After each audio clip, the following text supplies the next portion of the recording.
नमस्कार दोस्तों, संस्कृत की क्लासेज में आपका स्वागत है। संस्कृत की रीट के अंतर्गत एक चैप्टर दोस्तों संज्ञा प्रकरण। कौन सा दोस्तों? संज्ञा प्रकरण। तो उसको भी चर्चा कर लेते हैं। एक या दो प्रश्न अपने को यहाँ से देखने को मिलते हैं, तो आप लोग अच्छे से सीखना, बिल्कुल प्रश्न गलत नहीं करना है। ट्रिक के माध्यम से कहा दूंगा संज्ञा प्रकरणम। कॉपी में भी नोट करते चलना साथ में, संज्ञा प्रकरणम। कौन से सूत्र हैं और क्या काम आते हैं? कौन से सूत्र हैं और क्या काम आते हैं, तो इसको आप लोग अच्छे से समझना। संज्ञा प्रकरण में सबसे पहले जो अपन सूत्र की बात करने जा रहे हैं दोस्तों, वो है हलंत्यम। समझना आप, कौन सा दोस्तों? हलंत्यम। देखो इधर, हल प्लस अंत्यम, हल प्लस अंत्यम। हल का मतलब दोस्तों व्यंजन वर्ण। जानते हो आप हल का अर्थ क्या होता है? व्यंजन वर्ण। जिसके अंतर्गत, जिसके माध्यम से व्यंजन वर्णों की इत संज्ञा होती है। अंत्यम का मतलब इत संज्ञा होती है अंतिम वर्ण की। ध्यान रखना, अंत्यम का व्यंजन वर्ण जो हमेशा इत संज्ञा होगी, वो हमेशा प्रश्न आ जाए ना आपसे कि इत संज्ञा कौन से वर्ण की होगी, तो आंसर होगा उसका कौन सा? अंतिम वर्ण की। क्या दोस्तों? अंतिम वर्ण की ही हमेशा क्या होगी? इत संज्ञा होगी। जैसे समझने का प्रयास करना आप लोग। अपन यहाँ पर अपने चर्चा की कि अंतिम व्यंजन वर्ण की ही इत संज्ञा होती है। अंतिम हल का मतलब व्यंजन वर्ण। जैसे मैंने आपके सामने लिखा दोस्तों, जैसे मैंने यहाँ पे लिखा ने, समझना। जैसे मैंने आपके सामने लिखा ने, जैसे मैंने आपके सामने लिखा दे, सिर्फ ओनली व्यंजन वर्ण की ही इत संज्ञा होगी। जैसे मैंने दोस्तों यहाँ पे लिख दिया ऊ या ई, तो दोस्तों क्या ये व्यंजन वर्ण है? क्या नहीं। सिर्फ और सिर्फ जो हलंत्यम के माध्यम से प्रश्न आ जाए, हलंत्यम के माध्यम से या किस सूत्र के माध्यम से इत अंतिम वर्ण की या व्यंजन वर्ण की इत संज्ञा होगी, वो राइट आंसर जाएगा उसका क्या? हलंत्यम। दोस्तों याद रख लेना, ये प्रश्न मैं आपको बताने जा रहा हूँ। यदि व्यंजन वर्ण की पूछता है, किसकी पूछता है? व्यंजन वर्ण की इत संज्ञा होगी, और इत संज्ञा हमेशा कौन से वर्ण की होगी? अंतिम वर्ण की ही होगी। हाँ दोस्तों, यदि स्वर वर्णों की पूछता है आपसे, किसकी? स्वर वर्णों की बात करता है, तो उसको मैं आपको साथ में क्लियर कर देता हूँ। इसका सूत्र आता है उपदेशे, उपदेशे अज लगाना, ध्यान रखना, अज ननुनासिक इत, उपदेशे अज ननुनासिक इत। इधर देखना अब आप लोग, उपदेश अवस्था में अंतिम वर्ण की क्या होगी? इत संज्ञा होगी। पर लेकिन दोस्तों इसके माध्यम से जो इत संज्ञा होगी, उपदेशे अजनुनासिक इत सूत्र से, अनुनासिक इत जो सूत्र से जो इत संज्ञा होगी, वो सिर्फ और सिर्फ किसकी होगी? स्वर वर्णों की होगी। याद रखना, किनकी होगी? स्वर वर्णों की ही होगी, ये चीज़ याद रखना। और व्यंजन वर्णों की आपसे पूछे तो वो किससे होगी? हलंत्यम से होगी। स्वर वर्ण आप जानते हो, ऐसे लेकर औ तक के जो वर्ण हैं, उनकी यदि कहीं पर भी जरूरत पड़ती है संज्ञा वर्ण करने की, तो उसमें लगेगा उपदेशे अजनुनासिक इत सूत्र। और जहां पर व्यंजन वर्ण की बात आए, वहां पर लगेगा कौन सा दोस्तों? हलंत्यम। अब प्रश्न आपसे ऐसे भी आ सकता है कि जो इत संज्ञक जो सूत्र हैं, नोट करना कॉपी में अच्छे से, इत संज्ञक जो सूत्र हैं वो कितने होते हैं? 6 होते हैं। प्रश्न की लैंग्वेज आपसे पूछ ले कि इत संज्ञक जो सूत्र हैं वो कितने होते हैं? 6 होते हैं। पहला दोस्तों अपन ने चर्चा कर लिया, कौन सा? हलंत्यम। दूसरा सूत्र कौन सा होगा दोस्तों? उपदेशे अजनुनासिक इत। एक दोस्तों आपने सुना होगा चोटू, कौन सा? चोटू। एक आपने सुना होगा लशक व तद्दिते, लशक व तद्दिते। जैसे आप इतना घबराने की आवश्यकता नहीं कि आपको याद रखना है, सिर्फ ये याद रख लेना कि सूत्र किसने इत संज्ञक, आपके रीड में इतना डीपली नहीं है, सिर्फ 10th लेवल तक का स्तर है, तो आपके सिर्फ एक हलंत्यम याद रख के जाना और उपदेशे अजनुनासिक इत याद रख के नहीं जाना। क्योंकि याद इसलिए रखना है क्योंकि प्रश्न आएगा अंतिम व्यंजन वर्ण की संज्ञा होगी हलंत्यम से, स्वर की होगी उपदेशे अनुनासिक इत से। जैसे दोस्तों चूटू हो गया, इसमें 6 वर्ग की और 10 वर्ग की होती है, इसमें लय की होती है, शय की होती है, पर लेकिन आपको इतना याद नहीं रखना है। सिर्फ हाँ ये याद रख के जा सकते हो आप अभी रीड के हिसाब से कि संज्ञा प्रकरण में जो इत संज्ञक सूत्र होते हैं वो कितने होते हैं? 6। एक हलंत्यम होता है, चूटू होता है, लशक व तद्दित होता है, एक होता है आपने नाम सुना होगा आदिनी टूडव है। देखो दोस्तों अच्छा प्रश्न है, आदिनिहि टूडव एक सूत्र आता है, ध्यान रखना। कौन सूत्र आता है? आदिनिहि टूडव एक सूत्र आता है, ये भी आप लोग अच्छे से पढ़ के जाना। वैसे ये संधि में काम आता है। आदिनी टूडवे। और एक जो सूत्र है आपने नाम सुना होगा कौन सा, शय प्रत्यय। कौन सा दोस्तों, शय प्रत्यय भी इत संज्ञक कहलाता है। ये शय का करता है, ये आदिनी टूडवे जो आदि में टे और डे आते हैं उनकी करता है। पर लेकिन अपने को इतना नहीं पढ़ना है, सिर्फ अपने को रीट के हिसाब से पढ़ना है। किसके हिसाब से पढ़ना है, रीट या सीटेट के हिसाब से पढ़ना है। तो अपने यदि प्रश्न आए कि संज्ञा प्रकरण में सबसे पहले अपने सूत्र की बात की, वो है कौन सा, हलन्त्यम। देखो, स्वर वर्णों की संज्ञा होगी, हल वर्णों की संज्ञा होगी। स्वर की पूछा जाता है उपदेशे अजनुनासिक इत, हल वर्णों की पूछता है हलन्त्यम। इत संज्ञक सूत्र कितने होते हैं, 6 होते हैं। पहला कौन सा हो गया, हलन्त्यम। दूसरा कौन सा हो गया, उपदेशे अनुनासिक इत। तीसरा कौन सा हो गया, चूटू। चौथा कौन सा हो गया, लशक भी तद्दिते। पांचवा कौन सा हो गया, आदिनी टूडवे। और छठे नंबर का हो गया कौन सा, शय प्रत्यय। दोस्तों अभी जो अपन बात कर रहे हैं कि प्रश्न की लैंग्वेज की इत संज्ञा होगी, प्रश्न की लैंग्वेज आ जाए इत संज्ञा भवती। देखो सीखने का प्रयास करना आप, इत संज्ञा भवती, है ना, इत संज्ञा होती है। ऑप्शन आएगा आपसे क्वेश्चंस, आदि वर्णे, आदि वर्णे, आदि का मतलब शुरू का वर्ण में, मध्य वर्णे, ऑप्शन देखना है ना, मध्य वर्णे या अंतिम वर्णे। कौन सा दोस्तों, अंतिम वर्णे। तो ये ऐसा ही प्रश्न आएगा। अब अपने को याद रखने लगना है कि हमेशा अंतिम वर्ण की ही क्या होगी, इत संज्ञा। तो राइट आंसर अपना कौन सा आएगा दोस्तों, इत संज्ञा होगी, अंतिम वर्ण की होगी, चाहे व्यंजन में पूछे चाहे स्वर में पूछे। अब देखो अब आप लोग कि और जो भी होगी वो हमेशा किस अवस्था, प्रश्न आ जाए कि हलन्त्यम के अनुसार जो इत संज्ञा होगी वो किस अवस्था में होगी, उपदेश अवस्था में। ये भी प्रश्न याद रखना, किस अवस्था में, उपदेश अवस्था में। और उपदेश अवस्था होता है प्रथम उच्चारण। ये चीज़ याद रख लेना आप लोग। 2 प्रश्न और याद रखना हलन्त्यम संबंधित, नोट कर लेना कि जो हलन्त्यम सूत्र के द्वारा, हलन्त्यम सूत्र के द्वारा जो इत संज्ञा होती है वो किस अवस्था में होती है, उपदेश अवस्था में। उपदेश अवस्था को हम क्या कहते हैं, प्रथम उच्चारण। अब दोस्तों नेक्स्ट जो सूत्र पढ़ने जा रहे हैं संज्ञा प्रकरण के अंतर्गत, हलन्त्यम हमने कंप्लीट कर लिया। उपदेश अनुनासिक के माध्यम से किस संज्ञा होती है, स्वरों की होती है। और जो इत संज्ञा होती है वो कौन से वर्णों की होती है, अंतिम वर्णों की होती है। अब जो अपन पढ़ने जा रहे हैं बहुत इंपॉर्टेंट प्रश्न है, ATET 2011 में भी आ चुका था ये प्रश्न। 1 या 2 प्रश्न आपको यहाँ से देखने को मिलेंगे। दूसरे जो सूत्र की बात कर रहे हैं वो है दोस्तों कौन सा, ए दर्शनम लोप। देखो उधर ए दर्शनम लोप है। देखो एक आपने सुना होगा, मैं दोनों को साथ में पढ़ा रहा हूँ आपके, ए दर्शनम लोप और तस्य लोप, जो आपके पेपर में गलत नहीं हो। ए दर्शनम लोप और कौन सा, तस्य लोप। देखो ए दर्शनम का मतलब जो हमको दिख रहा है विद्यमान होने पर भी, क्वेश्चन से लेंगे समझना, पहले हिंदी में समझा रहा हूँ फिर संस्कृत में। विद्यमान होने पर भी, मौजूद होने पर भी, दिखने पर भी, मतलब हमको नहीं दिखता है, नहीं दिखता है। प्रश्न की लैंग्वेज कैसे आएगी याद रखना, कॉपी में नोट कर लेना कि विद्वान होने पर भी हमको अक्षर, विद्वान होने पर भी लोप हो जाता है।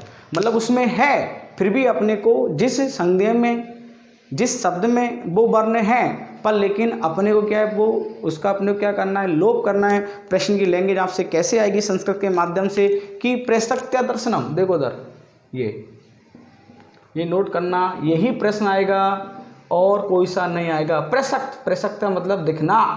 विद्यमान होने पर भी किम संज्ञम भवति, किम संज्ञम भवति, कौन सी संज्ञा होती है, किम संज्ञम भवति या किम संज्ञम भवति। यदि प्रश्न आ जाए आपसे कि प्रसक्त, विद्यमान होने पर भी जो अपने को नहीं दिखाई देता, विद्यमान होने पर भी अपने को नहीं दिखाई देता, वो कौन सा सूत्र लगेगा, ए दर्शनम लोप। और दोस्तों तस्य लोप में क्या आंसर होता है, तस्य लोप। यदि पूछता है आपसे तस्य लोप, तस्य लोप में क्या होता है कि जिसकी इत संज्ञा हो गई है, जिसकी हमने इत संज्ञा कर दी है उसका लोप करना भी क्या है, जरूरी है। जिसकी इत संज्ञा हो गई उसका लोप करना क्या है, जरूरी है। जैसे अभी हमने हलन्त्यम सूत्र पढ़ा था, कौन सा सूत्र पढ़ा था अभी इससे पहले, हलन्त्यम। हलन्त्यम में जैसे दोस्तों मैंने आपके सामने लिखा अनप्रत्याहार, कौन सा लिखा, अनप्रत्याहार। अनप्रत्याहार में कहते हैं ए ई उ ने। जैसे जो अंतिम वर्ण ने, इसकी अपन ने क्या की, इत संज्ञा की। जहाँ पर इत संज्ञा होगी वहाँ पर उसका भी क्या करना पड़ेगा, लोप करना पड़ेगा, अर्थात इसको हटाना पड़ेगा। पहले तो संज्ञा कर दी है काटना, काटना क्या कहलाता है, इत संज्ञा। और लोप क्या कहलाता है दोस्तों, उसको हटाना। तो इस प्रकार से अपन ने इसको हटा दिया। अब दोस्तों जो प्रश्न बनेगा इसके अंदर दो प्रश्न आते हैं, नोट कर लेना, प्रश्न किसी प्रकार से गलत नहीं हो जाए, आपको सिखाऊंगा। देखो ए दर्शनम लोप है, ए दर्शनम लोप पूछेगा, लोप संज्ञा विधायक सूत्र कौन सा है, याद रख के जाना।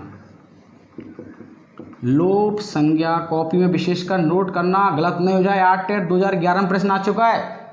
लोप संज्ञा विधायक सूत्र, लोप संज्ञा विधायक सूत्र, और दोस्तों ऐसे ही आ जाए क्या बोलते हैं, लोप विधायक सूत्र। देखो इधर लोप विधायक सूत्र कौन सा है, अभी हमने बात किया कि लोप संज्ञा विधायक सूत्र और क्या लोप विधायक सूत्र।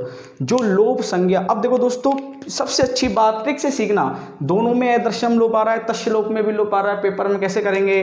देखो पहले तो ये बताओ कि लोप संज्ञा विधायक सूत्र बड़ा लग रहा है या लोप विधायक सूत्र बड़ा लग रहा है, इन दोनों में से सबसे बड़ी लाइन कौन सी लग रही है, तो दोस्तों ये लग रही है मेरे हिसाब से लोप संज्ञा विधायक सूत्र। 1 2 3 4 अक्षर आ रहे हैं इसमें, 1 2 3 ही आ रहे हैं, ट्रिक से याद रख लेना।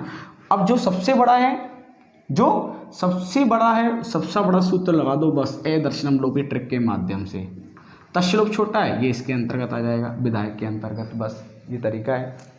लोप संज्ञा विधायक सूत्र, क्योंकि पेपर में जब प्रश्न आता है तो कंफ्यूज हो जाते हैं हम लोग, गलत हो जाता है पेपर में प्रश्न। लोप संज्ञा विधायक सूत्र पूछता है तो लोप संज्ञा सूत्र किसके अंतर्गत आ जाएगा, ए दर्शनम लोप के अंतर्गत। ओनली लोप विधायक पूछता है तो दोस्तों क्या जाएगा, तस्य लोप। हाँ, इसका प्रश्न क्या बना, प्रसक्त दर्शनम किम संज्ञम भवति, जो चीज़ दिख रही है, जो चीज़ है मौजूद है पर लेकिन उसका लोप करना है, वो कौन संज्ञा होगी, ए दर्शनम लोप। और इसका जो पेपर में प्रश्न आएगा वो किस आधार पर प्रश्न आएगा, उसको भी अब आप लोग अच्छे से सीख लो मेरे से, कि तस्य लोप के माध्यम से जिसकी इत संज्ञा होती है, जिसकी क्या होती है, इत संज्ञा होती है, उसका क्या होता है, लोप होता है। तो राइट आंसर इसका प्रश्न क्या बनेगा, यश, देखो इधर यश्चेत संज्ञा भवति, देखो क्वेश्चंस लिख लेना, यश्चेत संज्ञा भवति तत्किम, यश्चेत संज्ञा भवति तत्किम, मतलब जिसकी इत संज्ञा होती है, जिसकी यश्य मतलब जिसकी इत संज्ञा होती है उसका क्या होगा दोस्तों, लोप होगा, उसका क्या होगा, लोप होगा। और लोप के लिए कौन सा सूत्र लगेगा दोस्तों, तस्य लोप लगेगा। सबसे बड़ा कौन सा, ए दर्शनम लोप, तो लोप संज्ञा विधायक सूत्र। सबसे छोटा कौन सा, लोप विधायक सूत्र, तो दोस्तों तस्य लोप। मानता हूँ क्लियर हो गया, ए दर्शनम लोप और क्या तस्य लोप। दो प्रश्न इसमें बनेंगे कि प्रसक्त अदर्शनम किम संज्ञा भवति, जो चीज़ दिख रही है ए दर्शनम, और दूसरा प्रश्न क्या बनेगा, लोप संज्ञा विधायक सूत्र। इसमें भी दो प्रश्न बनेंगे, पहला प्रश्न लोप विधायक सूत्र और दूसरा कौन सा, कि जिसकी इत संज्ञा हो गई है उसका क्या करना है, अपने को लोप करना है। अब जो मैं आपको नया सिखाने जा रहा हूँ इसके अंतर्गत, संज्ञा प्रकरण के अंतर्गत जो नेक्स्ट सूत्र है वो है दोस्तों कौन सा, आदि रंतेन संहिता। याद रख के जाना आप लोग, आदि रंतेन संहिता, यहाँ से ही प्रश्न पेपर में आ चुके हैं, आदि रंतेन संहिता। दो प्रश्न इसके याद रख के जाना है बस, तीसरा प्रश्न बनता ही नहीं है। आदि रंतेन संहिता, आदि रंतेन संहिता। देखो दोस्तों पहला प्रश्न है इसका, प्रत्याहार संज्ञक सूत्र कौन सा है, कॉपी में नोट कर लेना अलग से, प्रत्याहार संज्ञक सूत्र कौन सा है, एक तो ये, या संहिता सूत्र। संहिता नहीं आएगा दोस्तों, संहिता करना है। देखो संहिता, संहिता लिखा हुआ है पर लेकिन संहिता नहीं करना है, संहिता आएगा तो आएगा पर सन्निकर्ष से संहिता। यदि संहिता विधायक सूत्र पूछता है आपसे, कौन सा, संहिता विधायक सूत्र, तो उसका राइट आंसर जाएगा पर सन्निकर्ष संहिता, पर सन्निकर्ष संहिता, ये जाएगा उसका राइट आंसर। इसको अपन पढ़ेंगे बाद में, पर लेकिन दोस्तों संहिता करना है। देखो एक ही मात्रा लगानी है, पर सूत्र में तो ऐसा ही आएगा, आदि रंतेन संहिता जो सूत्र है, आदि रंतेन संहिता। प्रश्न आ जाए संहिता या प्रत्याहार जो संज्ञक सूत्र है वो कौन सा लगेगा, आदि रंतेन संहिता। एक प्रश्न तो ये हो गया दोस्तों। एक प्रश्न इसका क्या हो गया कि जैसे अभी अपन ने कहा, इधर देखना, अन प्रत्याहार लिया मैंने, अन प्रत्याहार में कितने वर्ण आते हैं, 3, ए ई उ, ए ई उ। ने की अपन ने क्या की, इत संज्ञा, फिर इसको अपन ने क्या कर दिया, हटा दिया, लोप कर दिया। ठीक है दोस्तों, अब आदि और मध्य, आदि का मतलब ये हो गया शुरू का अक्षर, मध्य का मतलब ये हो गए, इनके मध्य की जो संज्ञा होगी, जहां पर आदि मध्य प्रश्न आ जाए, किसी भी लैंग्वेज में आदि मध्य शब्द आ जाए तो कौन सा संज्ञा होगी, कौन सा सूत्र लगेगा, तो राइट आंसर आएगा दोस्तों उसका आदि रंतेन संहिता। मतलब इत वर्णों के साथ अंतिम जिसकी इत संज्ञा हुई है, जिसकी इत संज्ञा हुई है तो उसके प्रारंभिक वर्ण और मध्य वर्णों की जो संज्ञा होगी वो कौन सी संज्ञा होगी दोस्तों, आदि रंतेन संहिता से, मतलब प्रत्याहार संज्ञा सूत्र होगा। तो 2 प्रश्न कंप्लीट हो गए। पहला प्रश्न क्या बनेगा इसका, प्रत्याहार संज्ञक सूत्र या संहिता संज्ञक सूत्र कौन सा है, आदि रंतेन, और दूसरा दोस्तों आदि मध्य संज्ञम किम भवति, आदि मध्य संज्ञम किम भवति। तो दोस्तों आंसर तब भी क्या जाएगा उसका, आदि रंतेन संहिता। तो दोनों प्रश्न इसको याद कर लेना, ये समझाने वाली बात नहीं है कहीं पर भी, सिर्फ याद करके ही जाना है। अब नेक्स्ट जो सूत्र बताने जा रहा हूँ इसके अंतर्गत आदि रंतेन संहिता हो गया, आप लोगों ने कभी पढ़ा होगा, इसके अंतर्गत कौन सा, उ कालो अजस्व दीर्घ प्लुत है। दोस्तों इसको अच्छे से पढ़ के जाना, 3-4 प्रश्न बनेंगे। उ कालो अजस्व दीर्घ प्लुत है। देखो उकाल, एक तो दोस्तों क्या आ रहा है इसमें, ह्रस्व स्वर आ रहा है, क्या आ रहा है, स्वर आ रहा है। एक कौन सा आ रहा है दोस्तों, दीर्घ आ रहा है, क्या आ रहा है, दीर्घ। और एक क्या आ रहा है दोस्तों इसके अंतर्गत, प्लुत। प्रश्न ऐसे भी आ सकता है कि स्वर की जो इत संज्ञा होगी, स्वर की इत संज्ञा होगी, क्या, स्वर की जो क्या होगी दोस्तों, इत संज्ञा होगी, वो किस सूत्र से होगी, वो किस सूत्र से होगी। प्रश्न आ जाए, देखो स्वर आ रहा है, दीर्घ आ रहा है, प्लुत आ रहा है, स्वर की संज्ञा किससे होगी, उ कालो हजस्व स्वर दीर्घ प्लुत है। दीर्घ की संज्ञा भी इससे होगी, प्लुत की संज्ञा होगी। इन तीनों में से कोई सा भी अक्षर आ जाए, स्वर आ जाए, दीर्घ आ जाए, प्लुत आ जाए, तो उसकी संज्ञा किस सूत्र से होगी, इसी सूत्र से होगी। अब लेकिन दोस्तों प्रश्न आ जाए, स्वर में कितनी मात्रा होती है, 1 मात्रा, लिखते चलना। दीर्घ में कितनी मात्रा होती है, 2 मात्रा, और प्लुत में कितनी मात्रा होती है दोस्तों, 3 मात्रा। अब देखो आप प्रश्न की लैंग्वेज कैसे आएगी, ठीक है। वैसे तो स्वर पूछे, स्वर की स्वर दीर्घ प्लुत संज्ञा विधायक सूत्र, स्वर संज्ञा सूत्र उकालो जरस, दीर्घ का पूछ ले तब भी ये लगाना है, प्लुत का पूछ ले, 1 2 3 प्रश्न तो ये बन गए। चौथा प्रश्न क्या है, स्वर एक मात्री भवती, प्रश्न आएगा, देखो समझना, एक मात्री भवती, एक मात्रा होती है, तो आंसर आ जाएगा दोस्तों क्या, ह्रस्व में। किस में हो जाती है दोस्तों, ह्रस्व में। द्विमात्री भवती, द्विमात्रा किस में होती है, द्विमात्री भवती, तो दोस्तों आंसर आएगा उसका क्या, दीर्घ में। और दोस्तों तीसरा प्रश्न पूछे त्रिमात्री भवती, तो क्या आंसर आएगा दोस्तों उसको, प्लुत का। अब जैसे दोस्तों अपन ने बात की एक मात्री के अंतर्गत, जैसे अपन एक मात्री स्वर के अंतर्गत ले लें, जैसे मैंने आपके सामने लिख लिया उकाल, जैसे मैंने दोस्तों यहाँ पे ले लिया उकाल। अब देखो उसमें दोस्तों छोटा हुआ आया, क्या आया उसमें, छोटा हुआ है, तो कौन सी मात्रा, एक मात्री। दीर्घ में दोस्तों जैसे मैंने इसको बड़ा ले लिया उकाल, देखो दोस्तों बड़ा हुआ गया। प्लुत के अंतर्गत जैसे मैंने आपके सामने लिख लिया ऊ, क्या लिख लिया ऊ, और ऊ के बगल में मैंने किसका निशान लगा दिया, 3 का निशान लगा दिया, तो दोस्तों ये किसके अंतर्गत आ गया, प्लुत के अंतर्गत। पेपर में जैसे आपसे आ गया कू दे दिया, छोटा है बड़ा है, छोटा है तो किस में आएगा, एक मात्रा में। बड़ा दे दिया किस में आएगा, द्विमात्रा में। और दोस्तों इसी के अंतर्गत इसने बड़ा होके क्या दे दिया, 3 बार दे दिया, तो किसके अंतर्गत आएगा दोस्तों, प्लुत के अंतर्गत आएगा। तो बस कन्फर्म है। यदि प्रश्न पूछते हैं आपसे ये जैसे मान लो कोई सा भी उदाहरण दे देता है, जैसे मान लो उसने आपके सामने ये गे उदाहरण दिया है, गे में ये दे दिया है तो छोटी मात्रा है तो उकाल, ये बड़ा दे दिया है तो उकाल बड़ा, और दोस्तों इसके सामने बड़ाऊ के बाद 3 का निशान आ गया तो त्रिमात्री। एक मात्रा होगा दोस्तों ह्रस्व, द्विमात्रा होगी दोस्तों दीर्घ, त्रिमात्रा किसमें होगा दोस्तों, प्लुत के अंतर्गत। इसमें और कौन से प्रश्न बनते हैं वो भी मैं आपको साथ में क्लियर करा देता हूं कि प्रश्न पेपर में आपका गलत नहीं हो। देखो दोस्तों ह्रस्व, दीर्घ और प्लुत, इन तीनों के 3 भेद होते हैं। प्रश्न आ जाए ह्रस्व कति भेदा सन्ति, ये अभी अपने बात की किसकी, ह्रस्व की। ये किसकी बात की हम लोगों ने अभी, दीर्घ की। ये किसकी बात की हम लोगों ने, प्लुत की। ह्रस्व में क्या था दोस्तों, उदात्त, अनुदात्त और दोस्तों स्वरित। उदात्त अनुदात्त स्वरित, इसमें भी उदात्त अनुदात्त और क्या, स्वरित, इसमें भी उदात्त अनुदात्त स्वरित। पेपर में आ जाए ह्रस्व कति भेदा सन्ति, ह्रस्व कति भेदा, तो आंसर जाएगा त्रिवेदा। क्या आंसर, त्रिवेदा। यही दीर्घ कति भेदा, तो आंसर जाएगा त्रिवेदा। प्लुत भी पूछे, प्रश्न आ जाए ह्रस्व भेदा न सन्ति, ह्रस्व भेदा न, मतलब ह्रस्व का कौन सा भेद नहीं है, उदात्त आ गया, अनुदात्त आ गया, स्वरित आ गया, मान लो 14 दे दिया उसने आपको संहिता। क्या दे दिया दोस्तों, संहिता। तो क्या राइट आंसर निकल जाएगा उसका, संहिता।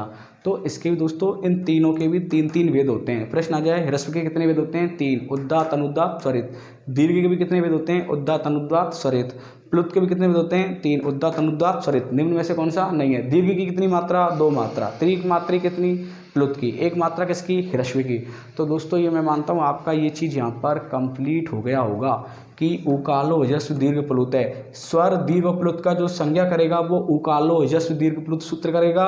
ह्रस्व में ह्रस्व की कितनी मात्रा आएगी, 1, दीर्घ की कितनी आएगी, 2, प्लुत की कितनी आएंगी, 3। ह्रस्व कितने प्रकार का, 3, दीर्घ कितने प्रकार का, 3, प्लुत कितने प्रकार का, 3। उदात्त अनुदात्त स्वरित। उदात्त के बारे में हम लोग पहले से ही पढ़ चुके हैं, अनुदात्त के बारे में हम लोग पढ़ चुके हैं, स्वरित के बारे में। इन तीनों में क्या आते हैं दोस्तों, स्वर आते हैं। क्या आते हैं, स्वर आते हैं। और मैंने आपको पहले ही कन्फर्म कर दिया ये दोस्तों, जैसे ये इसके नीचे यदि आ की मात्रा है, आडी लाइन, कल बात की थी हम लोगों ने, आडी लाइन मात्रा किसमें आता है, अनुदात्त में। स्वरित के ऊपर किसकी मात्रा आएगी, खड़ी पाई। ये कल हम लोग क्लियर कर चुके हैं कल की क्लास में, अनुदात्त नीचे और स्वरित ऊपर। अब दोस्तों इसके अंतर्गत एक जो 2 सूत्र हो रहे हैं, बहुत इंपॉर्टेंट सूत्र हैं, वो भी उनको पढ़ लेते हैं, फिर क्लास देखो। उच्चैरुदात्त, उच्चैरुदात्त सूत्र। प्रश्न क्या बनेंगे इसके भी ध्यान रखना। उच्चैरुदात्त, उदात्त संज्ञा याद रखना, जो लिख लो नोट कर लो प्रश्न में। उदात्त संज्ञा किम भवति, उदात्त संज्ञा का सूत्र कौन सा है।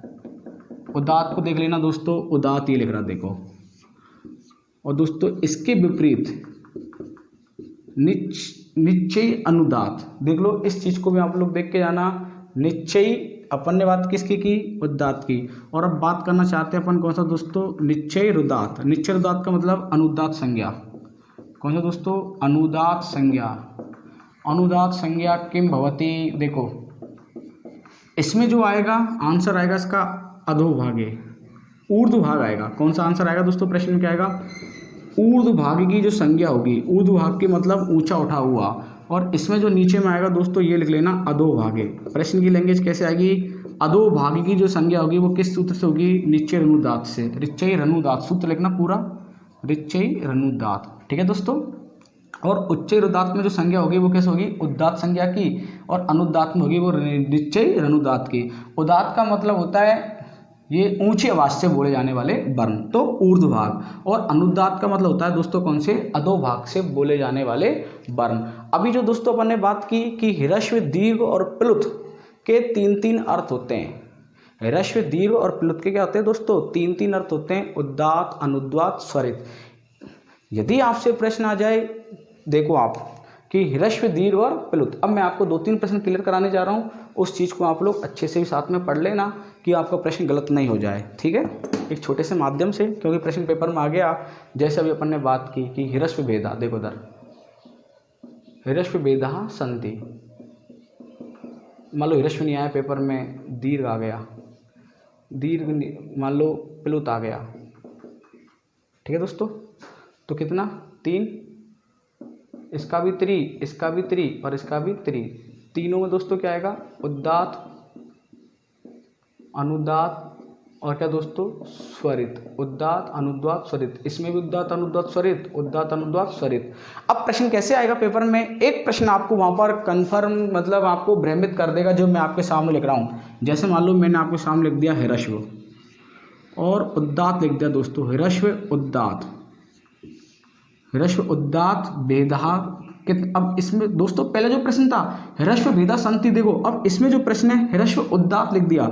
जैसे दोस्तों मैंने लिख दिया आपके सामने दीर्घ अनुदात्त भेदा संति, अनुदात्त भेदा संति। देखो ह्रस्व हो गया, उदात्त हो गया, दीर्घ हो गया। मान लो दोस्तों मैंने आपके सामने लिख दिया प्लुत स्वरित, क्या स्वरित लिख दिया। यदि डायरेक्ट पूछता है ह्रस्व भेद संति पूछता है, दीर्घ, यदि इनके पीछे उदात्त अनुदात्त स्वरित शब्द लगा देता है तीनों के पीछे, तो दोस्तों 2 प्रकार के होते हैं दोनों, इन सभी के 2-2 प्रकार होंगे। वो होगा अनुनासिक, क्या दोस्तों, अनुनासिक, और एक हुआ दोस्तों क्या, अनुनासिक, अनुनासिक। दोस्तों समझ में आ गया होगा। दोबारा समझा देता हूं आपको कि ह्रस्व के भेद पूछे ओनली 3, दीर्घ के भेद पूछे 3, प्लुत के भेद पूछे ओनली 3, पर लेकिन ह्रस्व के साथ उदात्त शब्द लगाए, दीर्घ के साथ मान लो अनुदात्त लगा दिया या उदात्त लगा दिया, कुछ भी लगा दिया, इन तीनों में से उदात्त अनुदात्त स्वरित में से कोई सा भी शब्द जोड़ दिया तो दोस्तों उसके हमेशा सिर्फ और सिर्फ 2 ही भेद होंगे, अनुनासिक और कौन सा, अनुनासिक। एक बार और मैं आपको अच्छे से क्लियर कर देता हूं, क्योंकि ये चीज़ प्रश्न पेपर में आपके आ गई तो वहाँ पर आपसे प्रश्न पेपर में आप एक प्रश्न दूर हो जाओगे। देखो आप कैसा करना है अपने को पेपर में, यदि प्रश्न आपसे पेपर में पूछता है तो पेपर में अपने को गलत नहीं करना है। देखो जो भी हम चर्चा कर रहे हैं, क्या कर रहे हैं हम लोग, चर्चा कर रहे हैं कि क्या है। देखो ह्रस्व आ गया दोस्तों, ह्रस्व भेदा तो क्या दोस्तों उदात्त होता है, और क्या होता है दोस्तों इसका अनुदात्त होता है, और क्या होता है दोस्तों स्वरित होता है। मतलब 3 प्रकार का होगा ये। पर लेकिन दोस्तों यदि ह्रस्व के साथ इन्होंने मान लो स्वरित को जोड़ दिया, ह्रस्व स्वरित भवति, ह्रस्व के साथ स्वरित, तो दोस्तों 2 आंसर जाएगा उसका, कौन सा, अनुनासिक और क्या, अनुनासिक, अनुनासिक और अनुनासिक। तो ये 2 प्रकार का होता है। मान लो ऐसे प्लुत के साथ जोड़ दिया इन्होंने, प्लुत उदात्त भवति, प्लुत उदात्त भवति, 2 आंसर होंगे क्या, अनुनासिक और क्या, अनुनासिक। यही उन्होंने प्लुत के साथ जोड़ दिया। मान लो दीर्घ के साथ जोड़ दिया, यदि ओनली दीर्घ पूछता है, सिर्फ ओनली दीर्घ पूछता है तो 3 उदात्त अनुदात्त स्वरित, पर लेकिन इसके साथ मान लो इसके साथ मान लो उसने उदात्त शब्द लिख दिया तो कितने प्रकार का, 2, अनुनासिक और अनुनासिक। दोस्तों मानता हूँ आज की क्लास में ये क्लियर हो गया होगा। बाकी की जो नेक्स्ट सूत्र हैं वो अपने अगली क्लास में पढ़ेंगे। Thank you.